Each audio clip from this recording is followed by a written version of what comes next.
श्री सद्गुरुभ्यो नमः। आप सबका YS गुरु NCERT संस्कृत सॉल्यूशन इस YouTube चैनल पर हार्दिक स्वागत है। आज हम आपके लिए लेकर आए हैं NCERT के द्वारा 8th क्लास के लिए निर्धारित पाठ्य पुस्तक रुचिरा तृतीयो भाग है। इस पाठ्य पुस्तक का 10वां पाठ नीति नवनीतम, जैसा कि आप स्क्रीन पर देख रहे हैं। तो नीति नवनीतम इस पाठ को हम पढ़ेंगे, सरल करेंगे। नीति नवनीतम अर्थात नवनीतम का अर्थ अगर वैसे देखा जाए तो वैसे मक्खन होता है, लेकिन नीति रूपी मक्खन है जिसमें, ऐसे हम इसका सीधा अर्थ यहाँ पर नीति श्लोक मान सकते हैं। नीति नवनीतम को हम क्या कहेंगे? नीति श्लोक। जो इस शब्द का जो अर्थ होगा वो हम नीति श्लोक केवल इतना ही रखेंगे, नीति श्लोक।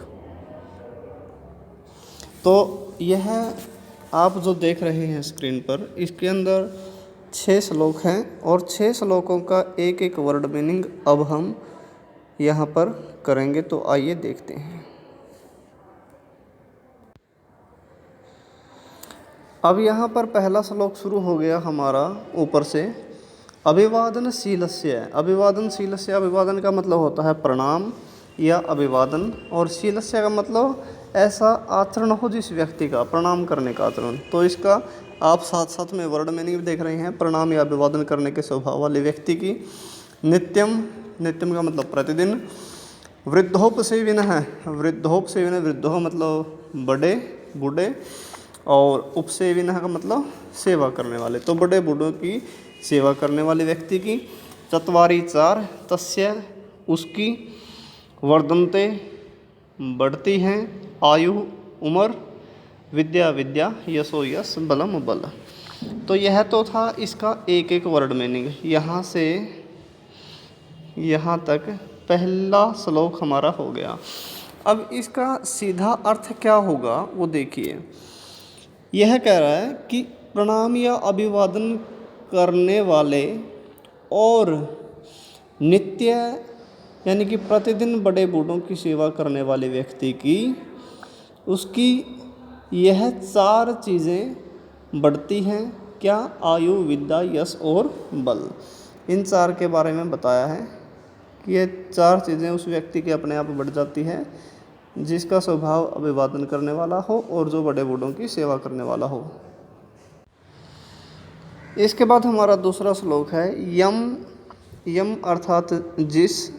माता पितरों, माता पिता क्लेशम कष्ट को सहेते सहन करते हैं, संभवे उत्पन्न होने पर, पैदा होने पर, नृणाम मनुष्यों के, न नहीं, तस्य उसका, उसका किसका मतलब उस कष्ट का, निष्कृति निवारण या निस्तार, शक्या सकता है या समर्थ है, कर्तुम किया जा या करने के लिए। 2 अर्थ होते हैं इसके। वर्ष सतई, वर्ष का मतलब वर्ष, सतई का मतलब 100, अपे का मतलब भी, यहाँ पर भी और लगा लेना। तो यह तो दूसरे श्लोक के एक एक वर्ड के मीनिंग हो गए।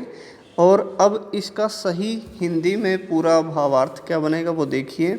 यह कह रहा है कि माता पिता मनुष्यों के उत्पन्न होने पर, माता पिता मनुष्यों के उत्पन्न होने पर जिस कष्ट को सहन करते हैं।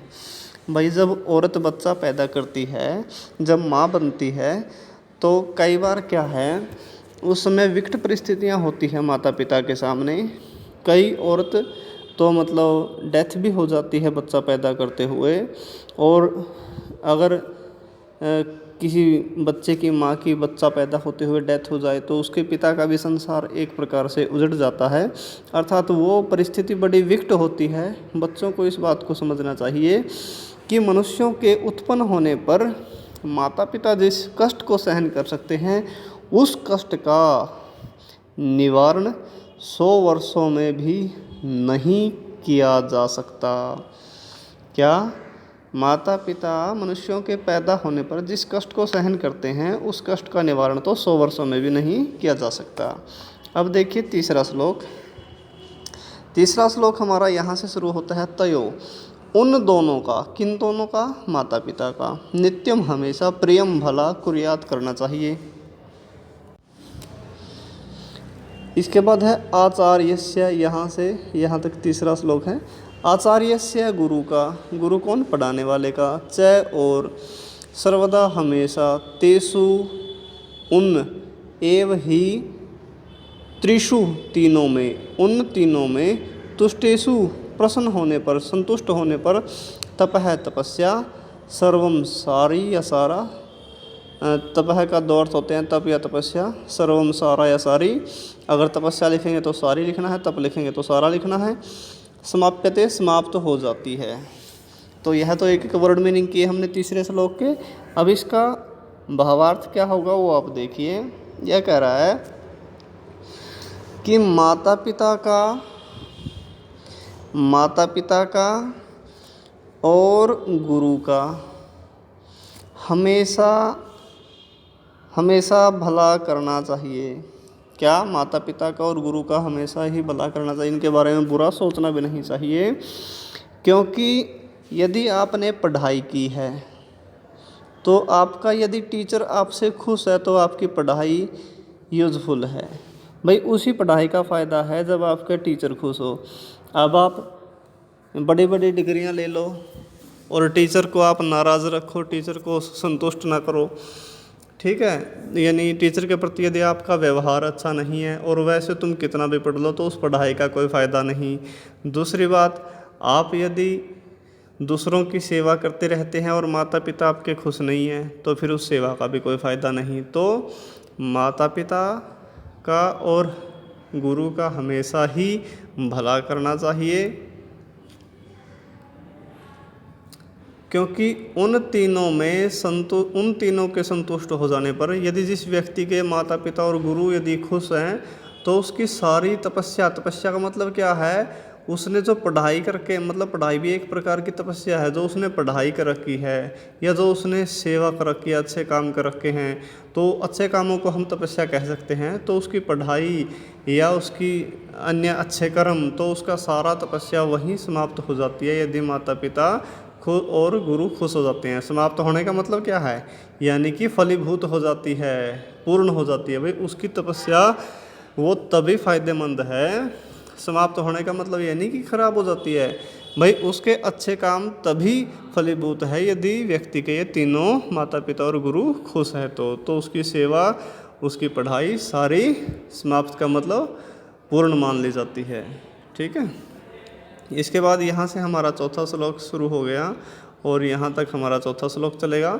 सर्वम सब, परवशम दूसरे के वश में होना, दुखम दुख है, सर्वम सब आत्मवशम अपने वश में होना, सुखम सुख है, एतद यह है विद्यात जानना चाहिए, समासेन संक्षिप्त रूप से, लक्षण लक्षण, सुख दुख हो सुख दुख का। अब ये क्या कहता है, ये कहता है, थोड़ा बड़ा करके दिखा देते हैं कि भाई अपना सब कुछ दूसरे के वश में होना यह तो दुख होता है। भाई हम अपनी मर्जी से कुछ भी ना कर पाएँ, यानी कि सब, इसने लिख दिया सब, भाई सब कुछ दूसरे के वश में होना ये दुख है, और सब कुछ अपने वश में होना कि अपनी मर्जी से हम सब कुछ कर सकें तो वह सुख है। तो बस सुख और दुख का संक्षिप्त रूप से यानी कि शॉर्टकट में यही लक्षण जानना चाहिए। क्या कहा कि सुख और दुख का बस यही लक्षण जानना चाहिए। भाई सुख और दुख क्या है, यही है। इसके बाद यहाँ से हमारा 5वां श्लोक शुरू हो गया।